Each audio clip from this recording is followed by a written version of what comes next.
Hello and welcome back to Digital Publishing Online. This is Lisa Gabrielle, and I'm going to continue on discussion and demonstration on preparing your book pages for the Type Variations book.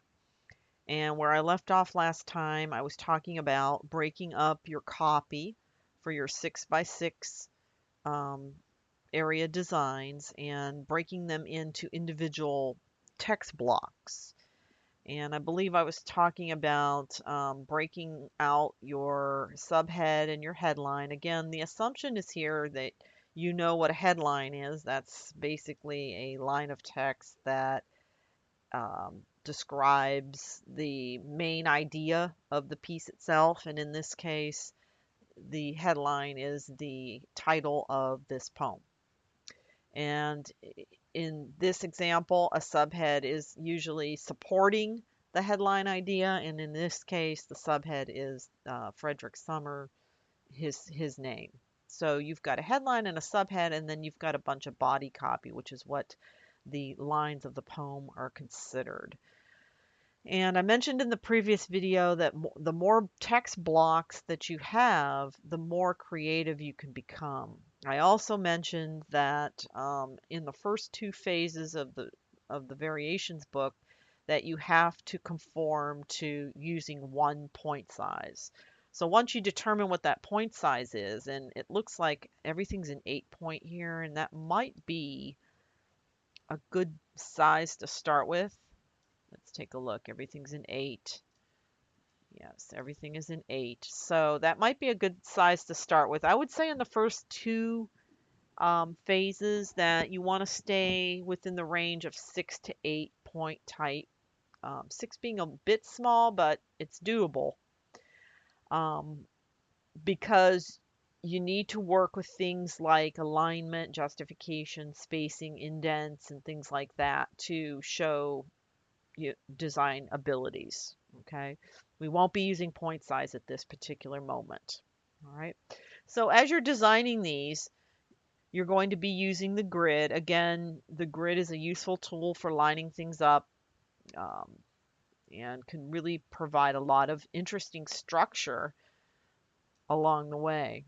Now, of course, in some examples, you could break the grid. That's absolutely fine.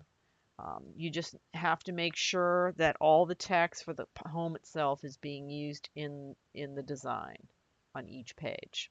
Okay, so I'm just kind of placing these around. Also, at this point, you need to decide on, are you going with Helvetica for this phase, or are you going with Times New Roman for this phase? And right now, I have everything set to another typeface. So I'm going to go ahead and change everything to Helvetica. So make sure that you have Helvetica or Arial if you're on the PC. And I'm going to go ahead and change everything here to Helvetica.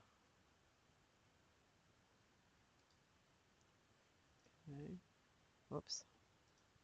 Helvetica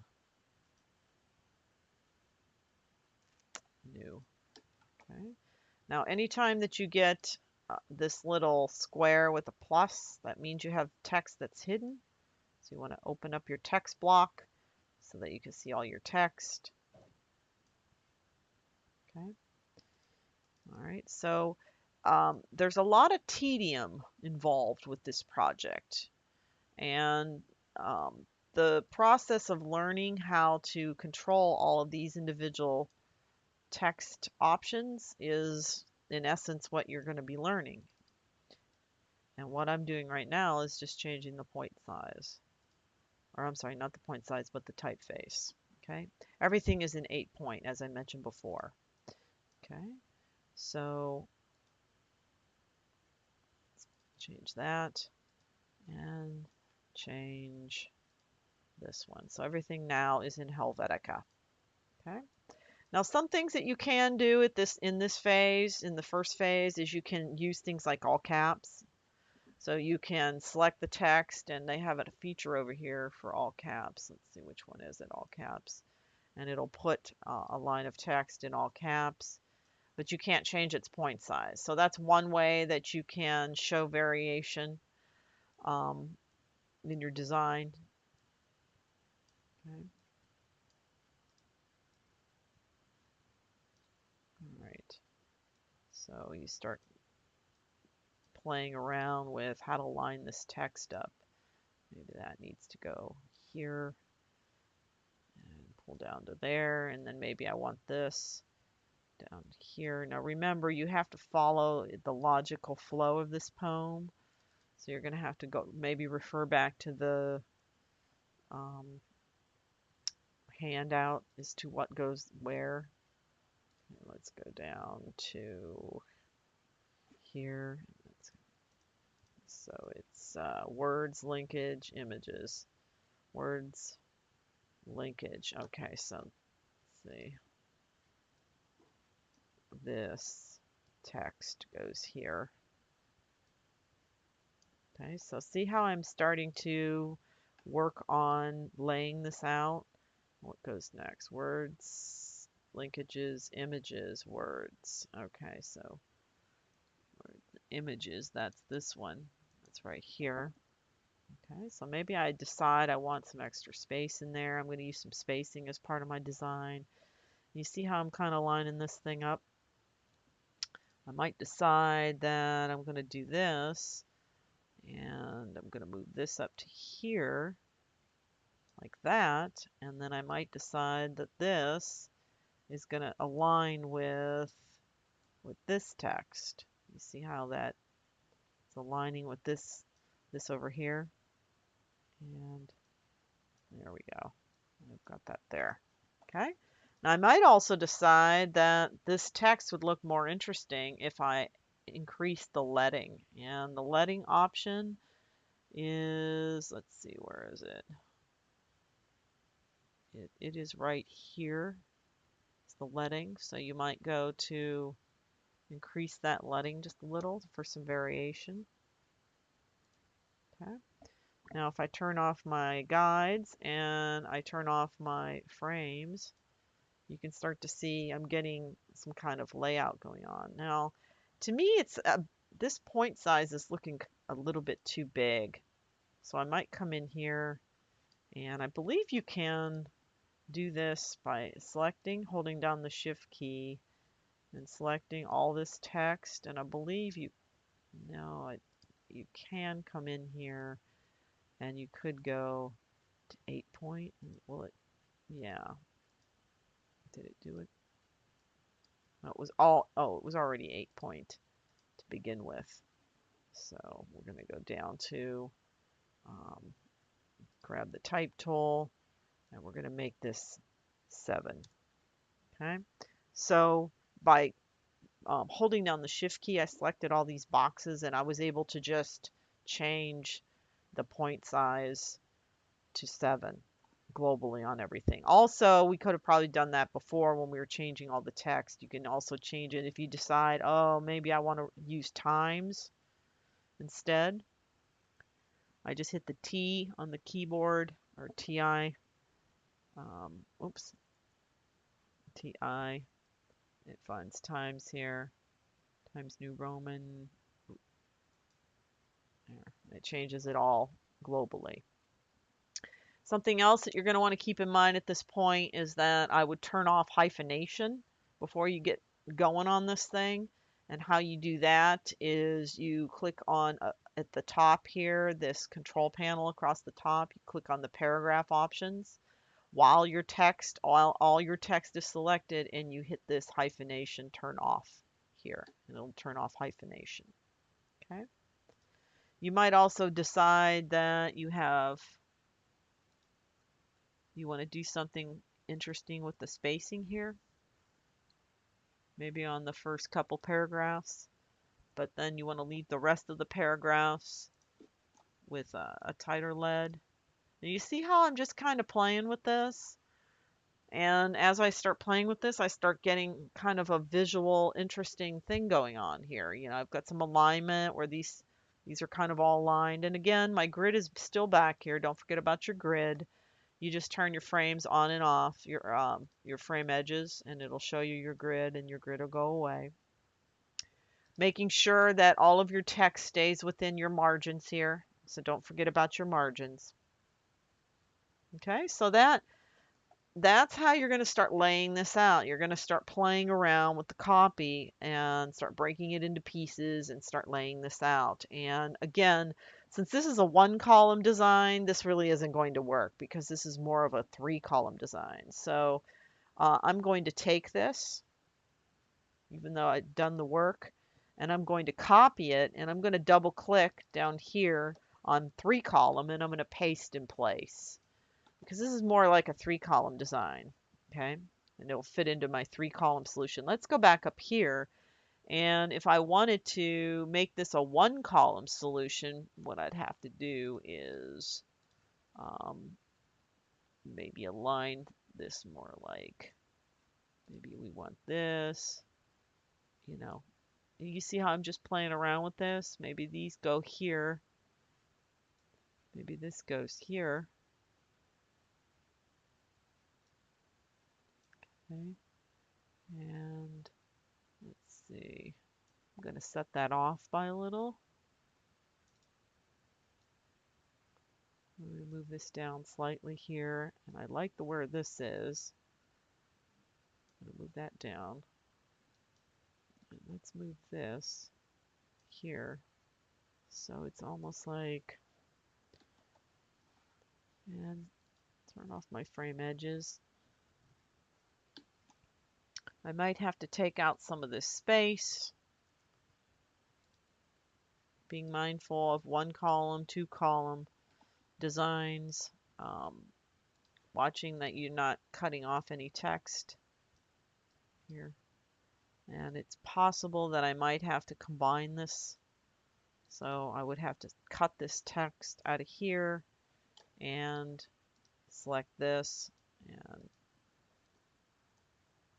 and paste the text in here. Okay. All right, now we're getting there. Okay, so now I might shift this over and I might shift that in, kind of like that. There we go. And this text needs to be added. I think this, where does this go? Okay, so let me bring my grid back in here, and you see how I'm just kind of working this so it's a 1-column, trying to combine this text. I would have to figure out where this goes. So I would go back to my words, occupy after images. So I go back here. Okay, this text actually fits in here, Command X. So I'll put this cursor here and paste this text in here. All right, there we go. All right, so that's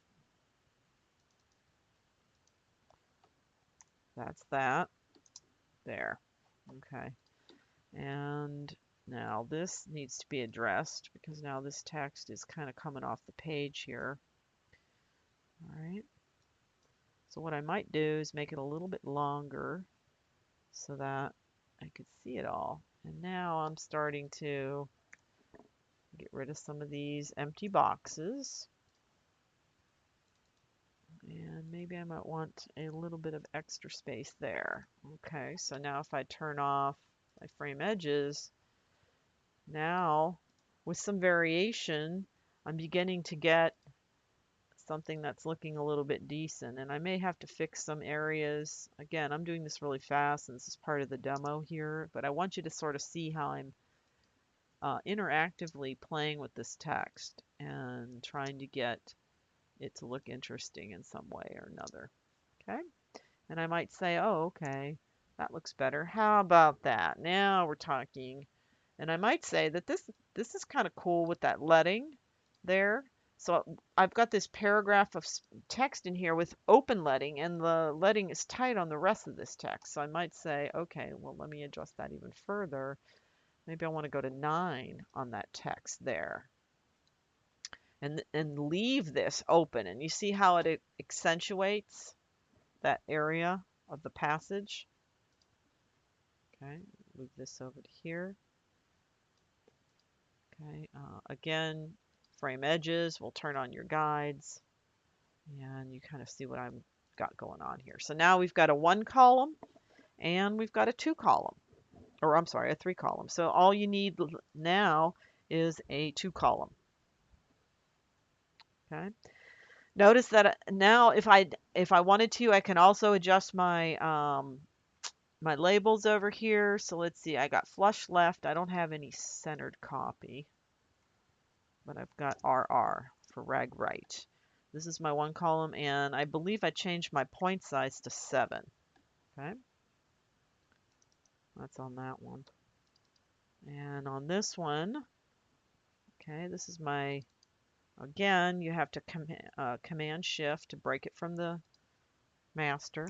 Come in here and say 3 column, and this is going to be comma RR, and this is going to be 7 point. I also change this to times.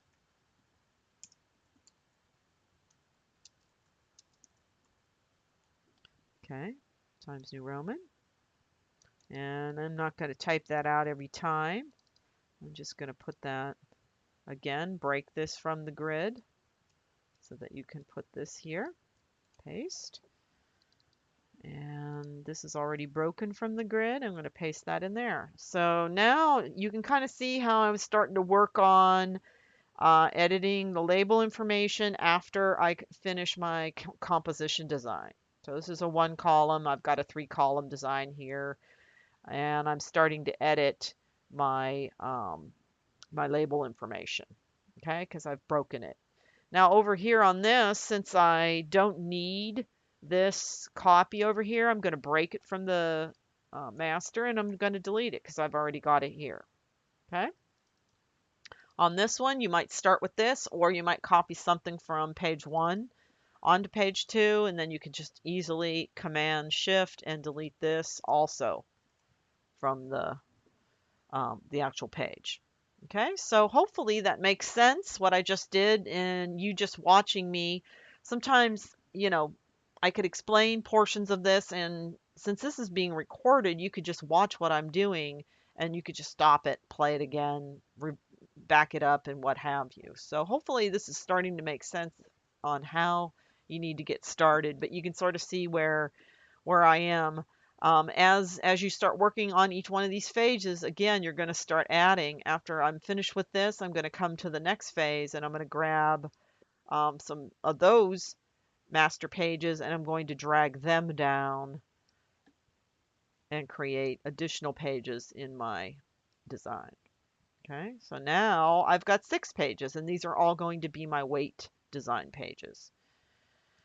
All right, so hopefully that makes sense. If you have any questions about that, you can go ahead and post those in the problems and solutions. And good luck.